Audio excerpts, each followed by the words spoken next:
Mike, I want to talk to you about Southern End swimming. No, actually, I want to talk about the Phillies. A joke. The Phillies, 5-game winning streak as we're talking about this, but that's out the window as we're taping it. What I'm noticing is, and it could be 6, it could be 7 games when you watch it, doesn't matter, they could lose the next 2. The team seems to be playing a little bit better right now and a little bit healthier. I don't know if it's firing Milt Thompson, hiring Greg Gross. I don't think it's hiring Greg Gross. I think it may be the firing of their coach when he probably didn't deserve to get fired. A little fired under some of these guys or woke them up a little bit. What are your thoughts on this team? What are your observations? I do think that they're getting healthier, and we know they've had a lot of injury problems, and that's been a big part of their struggles this year. But you know, they're still in decent shape with regards to making the playoffs. They're, I think, 4.5 games out after gaining a half a game on the Braves yesterday.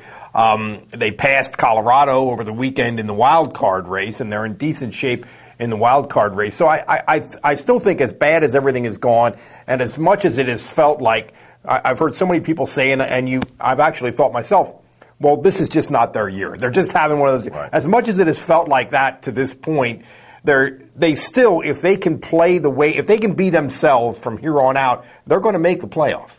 It seems like they got everybody right where they want them. They're a second-half team under Charlie Manuel. They've never done great in the first half. They seem like they come on.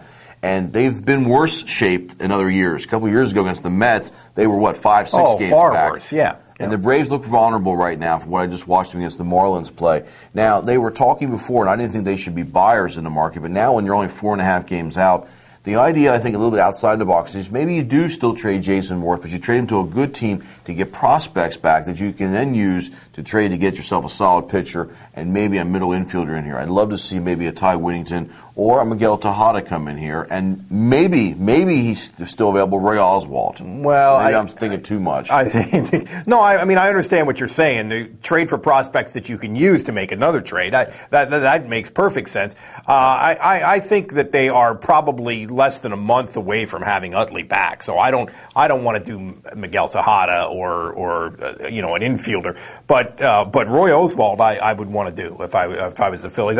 I don't necessarily think that pitching is their biggest problem, because they've pitched better than they've hit this year, in my view, at least compared to what they ought to be capable of.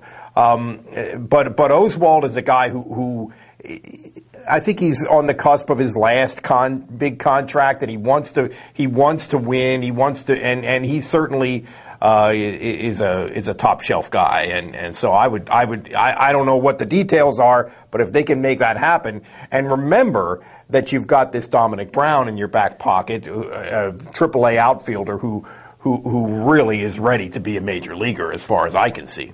It makes you very left-handed to have Dominic Brown in that lineup. No doubt. That's an issue. I think maybe you move Shane Victorino and have him sort of protect Howard to balance it out. He can at least bat right-handed, but that is an issue. I will say. Let me throw another one at you. So I'm sorry to interrupt you, Sparky, but the catcher has become an on-base percentage guy. Ruiz. I mean, maybe you move him up in there to balance it out a little bit, because he has become an on-base percentage guy. He has developed as an offensive player in that way, so that's something to look at. And as you get down the stretch into the postseason, Ruiz has done very well the last 2 postseasons. No question. I will say this. You make a good point, man. Maybe they don't need a Roy Oswalt. Their starting pitching has been pretty solid all year.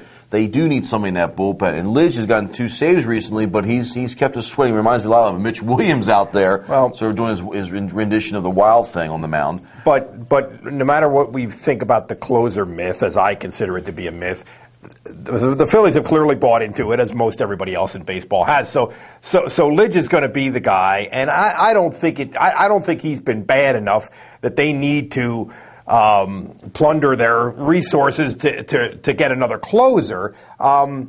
So I mean, I don't think making a deal in the bullpen has much to do with Lidge. I think that's a separate. It might not be Lidge, but it could be another guy that could be a closer or a setup guy. Either they could use another lefty, they could just use another guy who has a little bit of experience. Well, I'm all in favor of that, but I don't think it's going to happen because they think that this guy is their closer. I think that's just how they look at it, unfortunately. I'd say you got some other pitchers down there you need to. I think they need to shore up that area. So if it's not Lidge, somebody else is just to have that be more of a strength. They've lost a lot of games because of that bullpen this year, too. Fair enough.